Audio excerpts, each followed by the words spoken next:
Welcome back to the YesPhonics YouTube channel, everybody. I'm your host, Cheyenne Adamson, and this is where teachers, tutors, homeschoolers, and educators everywhere come for valuable teaching information and insights. So we're back with another daily / weekly lesson. I guess I keep saying daily, but it's actually weekly. As you can see, I got a new haircut, and I'm feeling pretty good about it.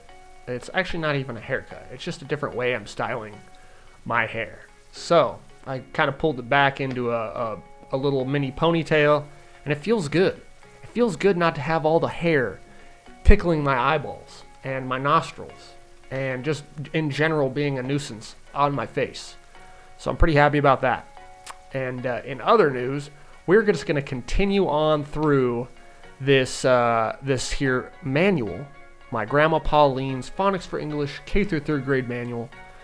And but right before that, a quick word from today's sponsor, which is me. I just highly recommend anybody who's looking to teach the phonics, 72 Orton phonograms, English as a second language, or if you're teaching specifically to your K through 3rd graders, to go and check out our awesome, amazing, fantastic products in the description below. You can download them via the Fetch app cart or store that we have going. And you just pay through PayPal. You PayPal them, and then they'll send you the product automatically via an automatic download. And then you can get started, a little bit of do-it-yourself action, and then you can just get started teaching phonics today. So go ahead and check those out. Again, the links are all in the description below.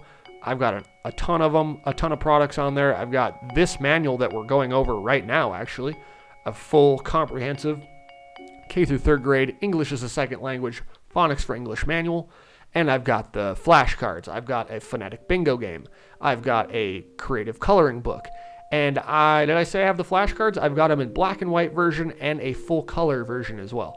And kids absolutely love it. As you guys know, kids have a rage for learning, and so they're just kind of soaking up information and knowledge like sponges. English as a second language educators / students out there, absolutely check out our ultimate phonics alphabet video in the description below. I think you guys will love that. So if you like and comment and subscribe, that will get these videos out to more people who might be looking for educational content like this. We are here at the sequence. The sequence gives the step-by-step order for teaching the program.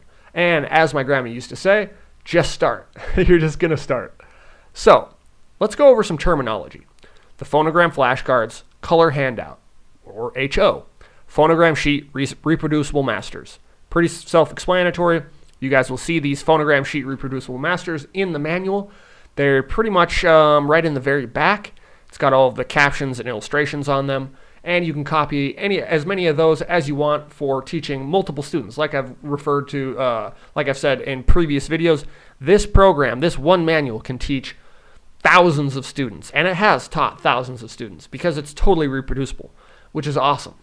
So LW, or lesson plans and worksheets, refers to both the teacher's lesson plans in the manual and the student worksheets. And again, same thing, you guys can copy as many of those lesson plans as you want for a one-time purchase of $19.99, or you can just follow along slowly with me through these through these weekly lessons, if that works better for you.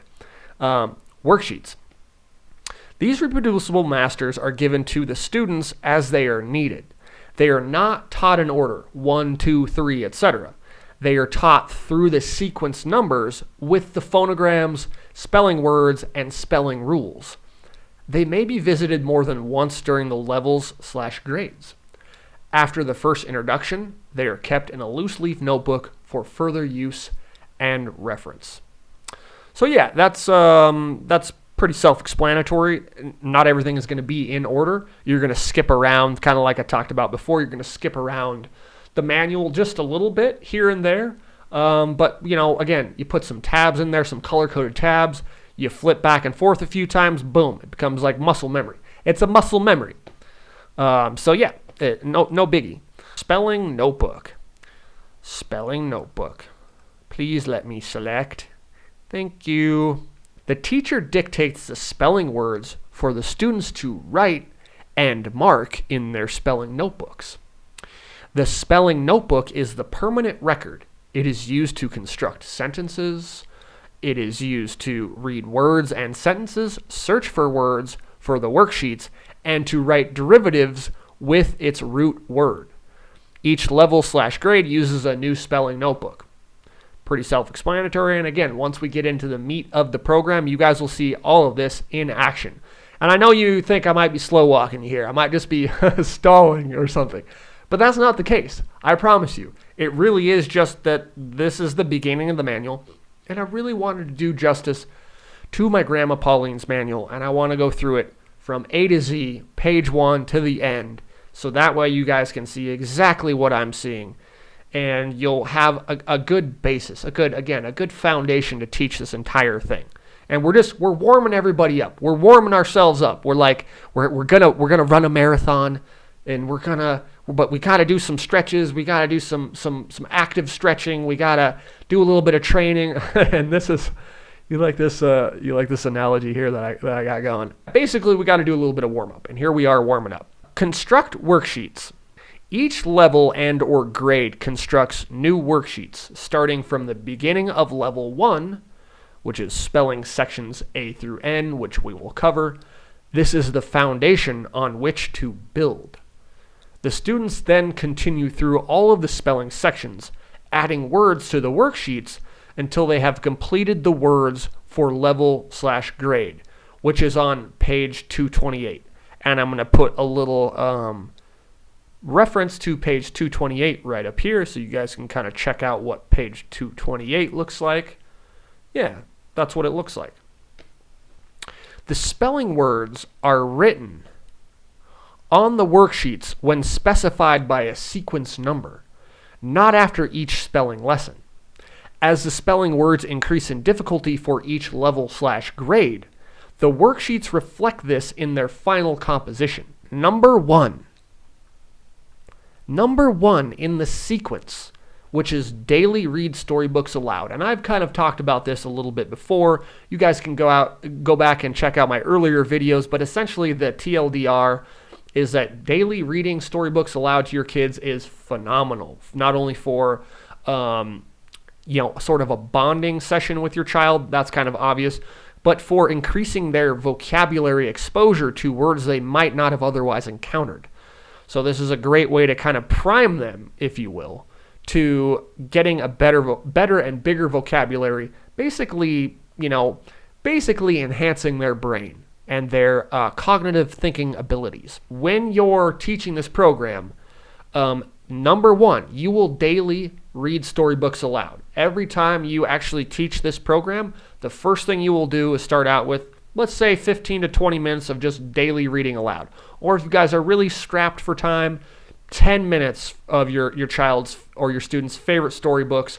Boom, read that aloud, 10 minutes, and then you can move on to number 2, which is manuscript writing. So you will copy the writing paper, teaching materials pages 28 through 36. Here's pages 28, 29, 30, and I maybe won't have them go quite this fast. I'll leave them up there for like 5 to 10 seconds each, so you guys can kind of see what they're looking like. So here are pages 28 through 36. This is how we are going to teach manuscript writing. And, I'm showing you these pages now, but once we actually get to teaching the manuscript writing, I will show you those pages more in depth, and we will actually teach our children/students, K through 3rd graders and ESL students, how to manuscript write, how to construct the manuscript letters, which are just the alphabet letters, aka the phonograms. So, number 2, manuscript writing. Copy the writing paper on these pages that we just looked at. And here's a few little key takeaways. How to teach manuscript writing. And this is all that's included in pages 28 through 36. Again, which we will go through in more detail once we get to it. How to teach manuscript writing. Dialogues to teach the circle and circle points 1 through 4, which is just I call it the circle point system, or the circle or the 4-point circle technique. Basically, it's just showing it's showing the child how to write the letter phonogram A. Starts at circle 1, point 1, you circle around to 2, you go all the way down to 3, then you go back up to 1, and then you go down to 4. Very simple, very straightforward. It's also going to have dialogues for manuscript writing. So how you as a teacher or a parent can actually verbally relay this information to your students. You're going to have actual like dialogues. And again, this is really just kind of like a placeholder. You can say it however you want. You can look at these dialogues and then go, oh, okay, I get the gist of that. So I'm going to go ahead and just say it kind of like this. You don't need to say it exactly the way our dialogues are presented or what have you. You can just say it however you want to say it. But once you kind of get the feel of it, the hang of it, it'll be super easy. How to write the alphabet letters is taught with the phonograms. And again, that's really important because we don't want to teach the alphabet because that is really confusing to kids because A, B, C, D, E, those are sounds, but they're only, in most cases, only one of the sounds of multiple sounds of the phonogram. So we want to teach the phonogram sounds while we're teaching the manuscript alphabet letters. So they connect those in a much more, what's the word I'm looking for? In a much more comprehensive kind of way. Number 3, flashcards and color handout worksheets 1 through 26 or A through Z.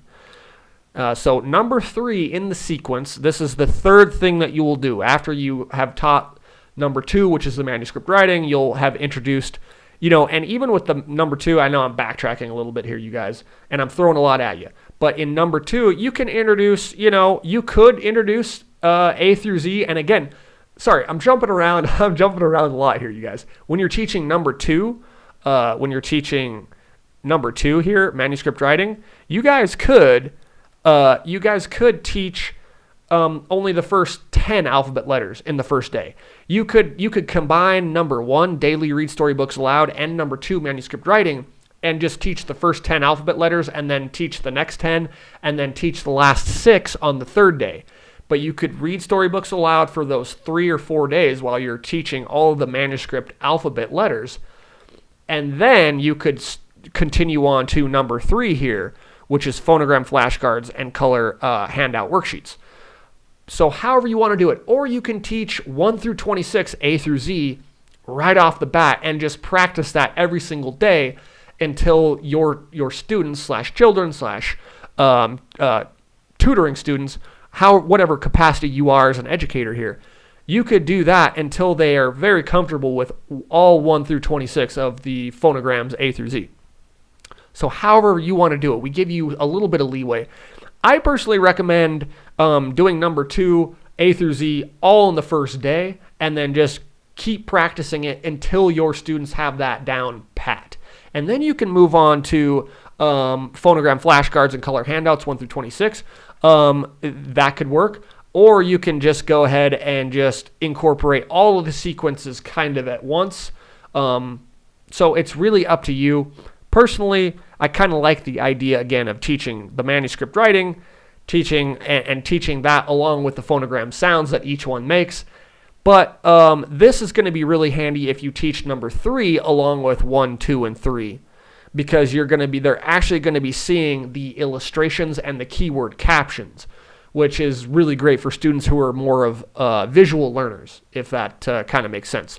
So actually, scratch what I said earlier. Go ahead and teach sequences 1, 2, and 3 at the same time, because you are, now that I think about it, you are incorporating the illustrations and the keyword captions along with the actual physicality of writing the alphabet / phonograms. So, with all that being said, I know that was a word salad there. A lot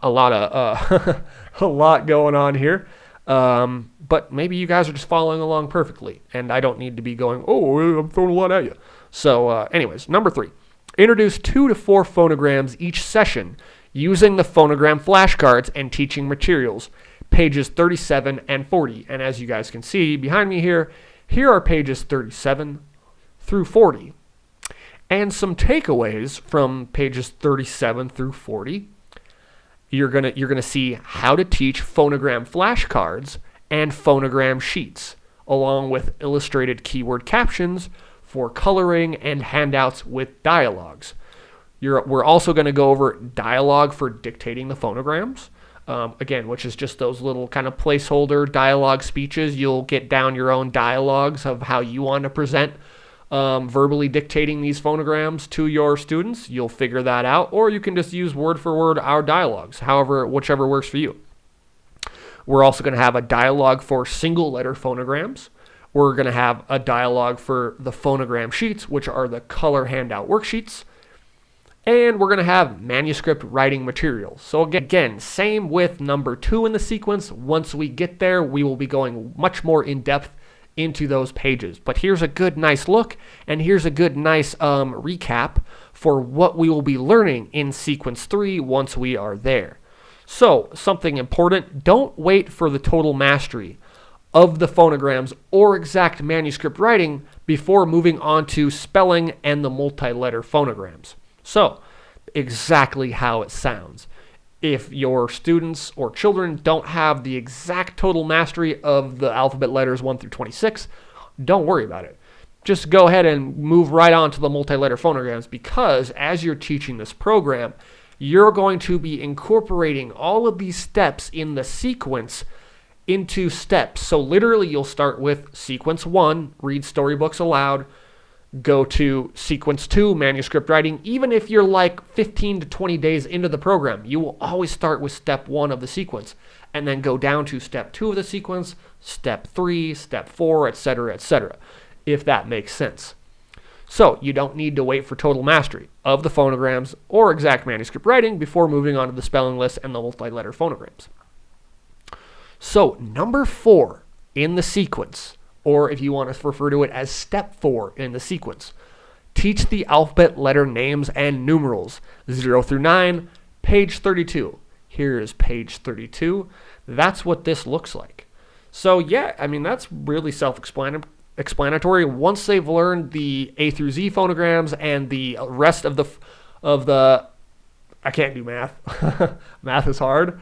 So whatever 72 minus 26 is, the rest of those phonograms, you're going to go ahead and teach all of those phonograms. And again, you don't need to wait until mastery to move on to the multi-letter phonograms. Once your students have a good grasp of all 72 Orton phonograms, you're going to move on to number 4 in the sequence, which is teach the alphabet letter names and numerals, which is obviously A, B, C, D, E, F, G, H, I, J, K, L, M, N, P, all that good stuff, like the alphabet song, essentially, and the numerals 0 through 9. Well, my fellow educators, I wasn't able to introduce a delicious beverage today. Again, all my beverage sponsors aren't actually sponsored at all. They're simply beverages that I like to drink myself, and I think they're a healthy option, and so I recommend to you guys. But with that being said, that is today's lesson.